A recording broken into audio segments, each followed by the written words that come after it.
Grade 10 Bonifacio, maaari nyo bang pakipulot ang mga kalat sa gilid at silong ng inyong lamesa at inyo na rin pakiayos ng inyong mga upuan sa tama nitong pagkakaayos? Maliwanag ba? Mahusay. Ngayon kung okay na ay maaari na kayong maupo. Marahil kayo nagtataka kung bakit wala tayong formal na pagbati ngayong umaga. Dahil sa kadahilan na meron akong inihandang isang pagbati at ito ay ang isang mapagpala at di mapangusgang araw. Maaari niyo bang ulitin with energy? Magaling. Maaari nagtataka kayo kung bakit ganito yung uri ng ating pagbati. Meron ba kayong naiinuhang ilustrasyon kung bakit ganito nga ba ang ating klase ng pagbati? Regina? Tama. Ito ay dahil ang ating paksang tatalakayin ngayong umaga ay tunay ng maganda at makukulay. Ngunit subalit sa likod ng magaganda at makukulay na ating pagtatalakay ay mayroon itong kaakibat na isyo na kinakaharap sa ating lipunan na maya't maya ay ating itong matatalakay. At bago pa dumako sa ating formal na talakayan, ay magkakaroon muna tayo ng kaunting baliktanaw. At meron akong inihanda ditong past is present. Ano nga ba ang tinatawag nating past is present? Meron ba kayong sariling opinion kung ano nga ba ang inyong pagkakaalam sa salitang past is present? Alexandra? Magaling. Pag sinabi nga natin past is present, pag sinabi natin past, ito yung mga nakaraan natin nangyari or nakaraang talakayan. At pag sinabi naman natin present, ito yung mga kasalukuyan na gagawin pa lamang natin. Ngayon, ano nga ba ang katungkulan ng past is present sa ating talakayan? Ngayon, dito sa past is present ay magkakaroon tayo ng mga larawan na aking inihanda mamaya. Ngayon, sa past is present, may mga larawan na akong ipapakita mamaya at yung mga larawan na yun ay mayroong connection sa pinag-aralan natin nung nakaraan. At ang nais ko, yung mga larawan na yun ay bigyan nyo ng kaugnayan kung ano nga ba sa tingin ninyo yung pag-aaralan naman natin ngayong araw. Handa na ba kayo? Mahusay. Ngayon, meron ako ditong 4 na larawan na inihanda. Ito ay ang LGBTQIA+ community, ang kasarian ng lalaki at babae, ang salitang equality at ang mga trabaho na nakakapaloob sa gawaing panglalaki o pangbabae. Ngayon, Reynald, pumili ka ng isa sa mga larawan dito at iyong iugnay kung ano nga ba ang napag-aralan natin ng nakaraan. Magaling, equality. Napag-aralan natin nung nakaraan ang salitang equality. Ano nga ba ang kahulugan ng equality ng ating nakaraang talakayan? Janine? Magaling. Pag sinabi nga natin equality, ito yung pagkapantay-pantay ng bawat individual sa lipunan sa ating lipunan. Ngayon, sa tingin mo naman, Janine, ano naman kaya yung magiging connection nito sa ating pag-aaralan ngayong umaga? Magaling. Pag sinabi nga natin equality, gaya ng sabi ko kanina, ito yung mga pagkapantay-pantay ng bawat individual. Ngayon naman, sa ating magiging talakayan, ang salitang equality ay nakapaloob din sa dalawang klase ng gender. Ito ang babae at lalaki, na kung saan, kung meron pa bang pagkakapantay-pantay ang bawat individual sa kasalukuyan. Ano ba yung mga nakikita nyo bukod sa salitang equality? Alex? Tama. Ito ay ang LGBTQIA+ community. Ito nga ay natalakay din natin nung nakaraan at ngayong umaga naman ay matatalakay pa natin ng mas maganda at mas makulay at may papaliwanag pa natin ng mas maigi. Ngayon, handa na ba kayo sa ating tatalakayin ngayong umaga? Magaling. Ngunit bago yan, ay meron akong isang inihandang aktibidad na kung saan tatawagin natin itong tukuyin mo kung saan ako nabibilang. At dito sa aktibidad na ito ay kailangan ko lamang ng mga 10 mag-aaral na kung saan titingnan o tutukuyin kung saan ba nakapaloob ang trabahong ilalagay ninyo. Ito ba ay kay Delia or kay Dale? At magiging katuwangan natin ito si Dale at si Delia.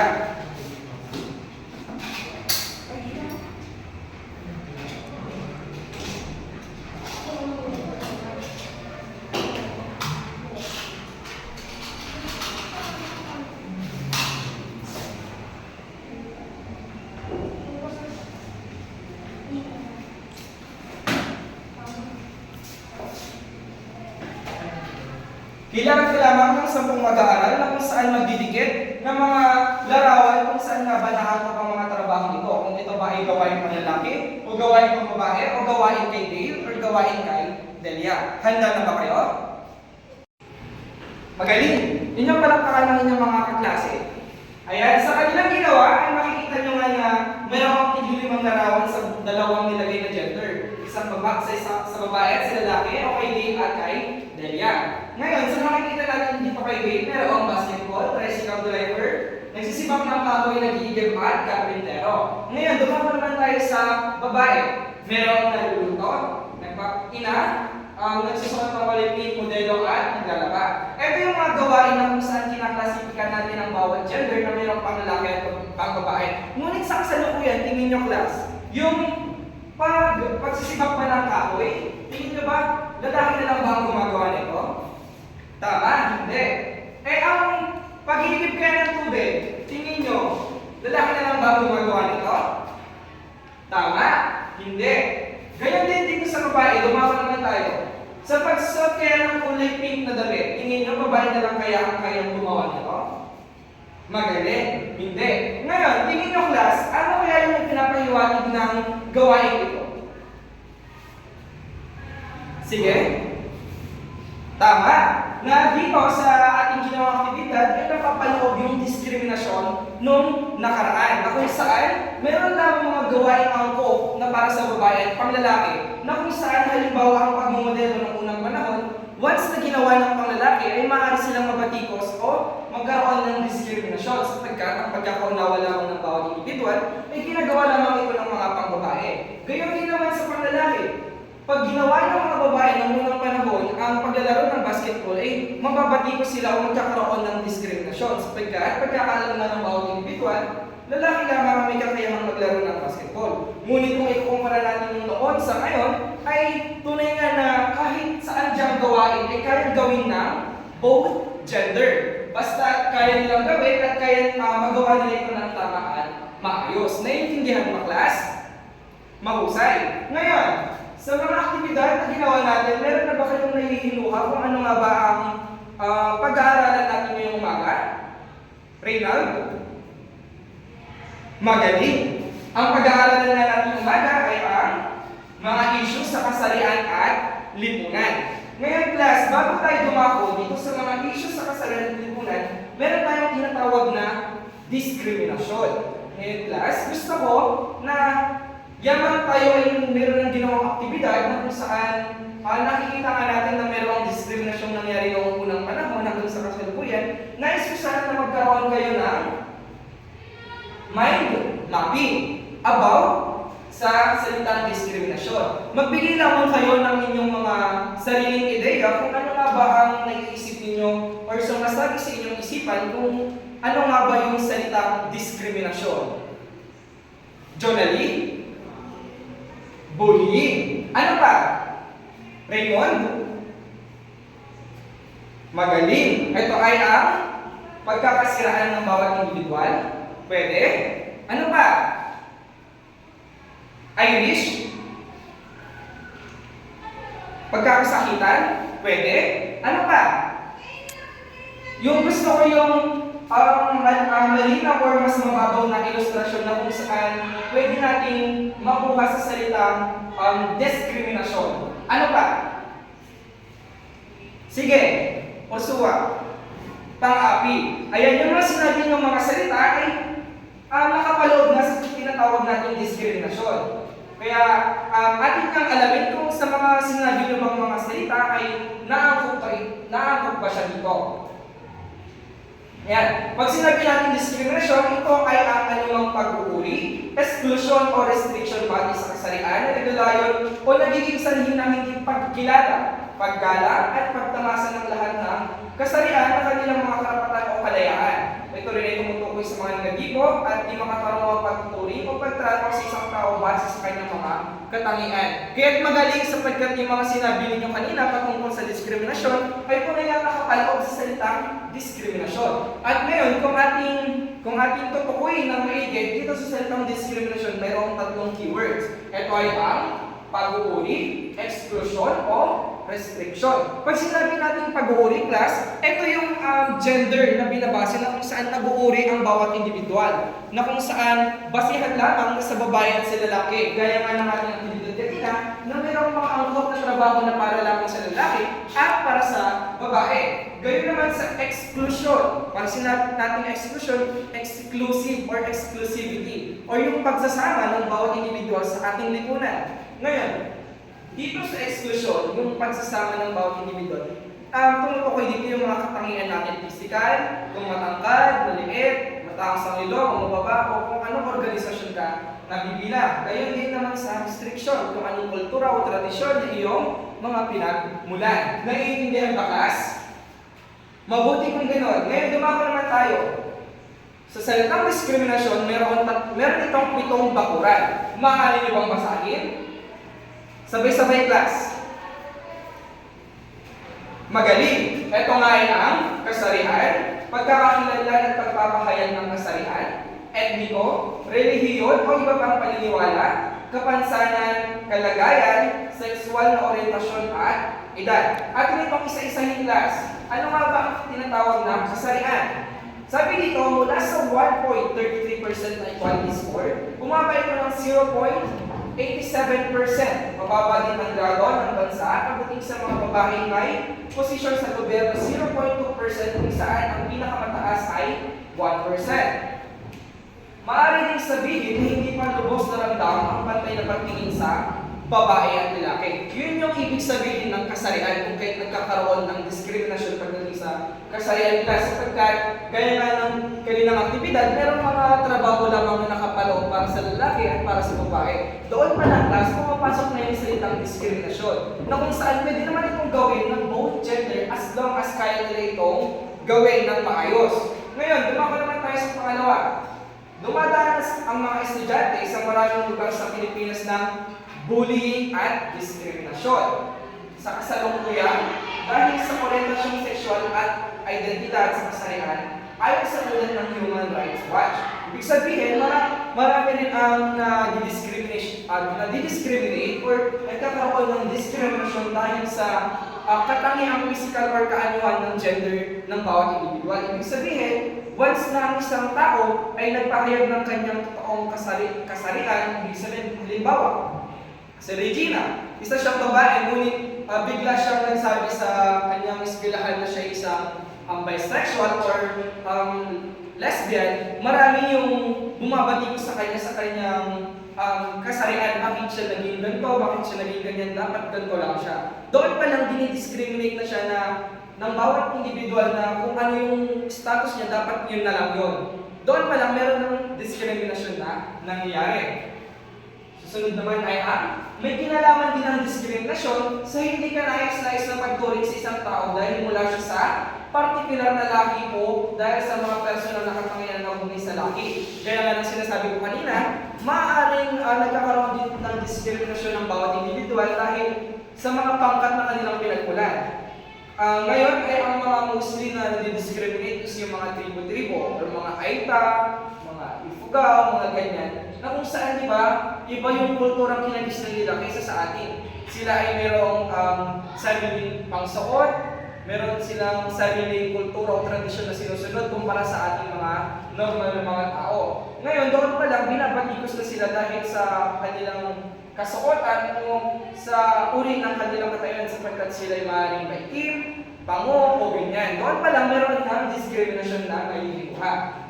Sumunod naman ay ang diskriminasyon din pati sa reliyon, inuugnay sa hindi ka nais-nais na patuturing sa isang tao, aplikante o empleyado dahil sa kanyang pananampalataya. At ayon naman sa United Nations Human Rights Office of the High Commissioner, matinding diskriminasyon ang kinakaharap ng maraming PWDs. Pag sinabi natin PWDs, ito ay magaling, persons with disability. Ngayon, dahil din sa katayong pisikal nila, maaaring sila may kakulangan o kapansanan, nadidiskrimina din sila ng bawat individual sa ating lipunan. Ngayon, class, meron ako dito ipapakita. Meron ako dito, class, na pop-up Ngayon, sa pop-up book ay merong 1, 2, 3, 4, apat na individual na aking inilagay. Unang-una ay sino to class? Nakikita niyo ba kung sino to? Tama. Ito si the Vice President Jejomar Pinay. Tingin niyo class, ano yung kanyang diskriminasyong kinaharap? Tama. Dahil sa kanyang pisikal na katangian dahil siya ay maitim at maliit. Susunod naman class, sino to? Magaling. Siya si Manny Pacquiao. Tingin niyo naman class, ano kaya yung kanyang diskriminasyong kinaharap sa ating lipunan? Tama. Siya ay dahil sa kanyang kaliitan o bansot na tinatawag, kaya siya nadidiskrimina ng bawat individual. At ang pangatlo naman si Stephen Curry. Kilala niyo ba siya class? Magaling. Siya ay isang NBA player.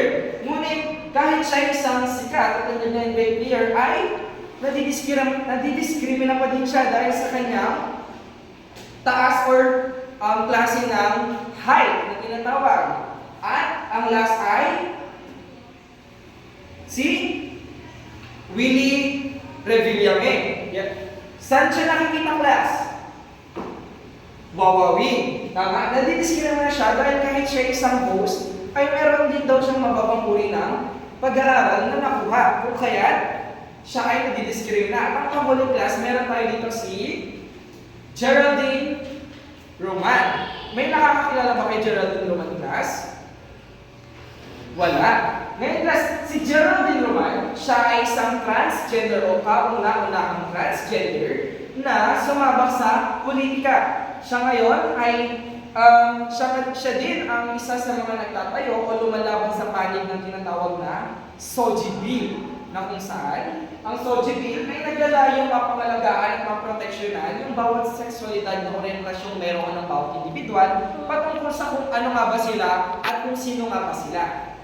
Natatandaan ba class? Naiintindihan ba class sa ating mga napag-aralan ngayong umaga? Magaling! Ilan na nga ulit ang sakay ng pitong bakod ng diskriminasyon? Apat? Apat nga lang ba ang discuss natin class na pitong na bakod ng diskriminasyon? Hindi. Ano? Ilan? Janine? Mahusay. Ito ay 7. Yamang kayo ay nakinig ng mahusay at mabuti, ay dadako tayo sa ating tinatawag na evaluasyon. Ngayon, sa ating evaluation class ay magkakaroon naman kayo ng konting aktibidad na kung saan sasagutan nyo ang mga inihanda kong mga katanungan class. At dito natin malalaman kung kayo nga ba ay tunay na nakinig sa bawat isa sa atin.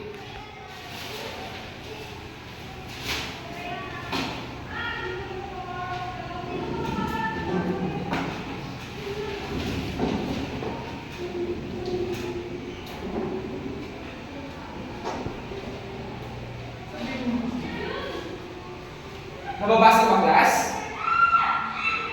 Magaling. Sabi dito sa panuto, basahin mabuti ang bawat katanungan, isulat ang titik ng tamang sagot sa sagutang papel. 1, 2, 3 lang po class, kaya nais ko na sa paglipas ng 5 minuto ay tapos nyo na to at ipasa nyo ng mabuti sa akin. Kung naiintindihan ba ng mabuti? Mahusay. Kung kayo ay tapos na, ay kukolektahin ng inyong presidente na si Gistoni ang inyong mga sagot at ipapasa na lamang sa akin. Ngayon naman, ay magkakaroon kayo ng takdang aralin. At nais ko na sa muli natin pagkikita ay masagot nyo ito sapagkat meron naman tayo ng bagong pag-aaralan at dito nga nakapaloob ang inyong paksang tatalakay upang magkaroon kayo ng ideya kung ano nga ba ang muli natin pag-aaralan sa susunod na talakayan. Maliwanag po class? Kung gayon, ako ay magpapaalam na. Paalam, grade 10 Bonifacio.